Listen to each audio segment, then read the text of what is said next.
Tell us about the ESL students you teach. What should we know about them?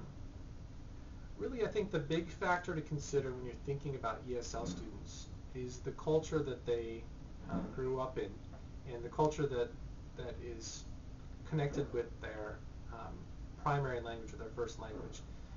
That's going to tell you a lot about the student that you're working with.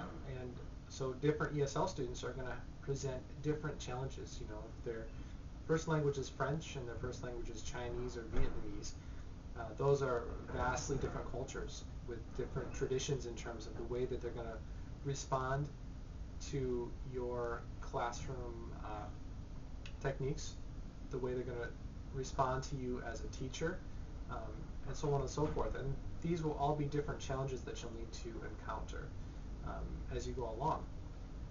So that's one of the things to keep in mind, is what culture are these students coming from, and how can I get them connected to an American style of learning, and how can I get them invested in the way that we write in this country. But the other thing to keep in mind is that ESL students sometimes get lumped in with basic writers, and that's not necessarily always the case.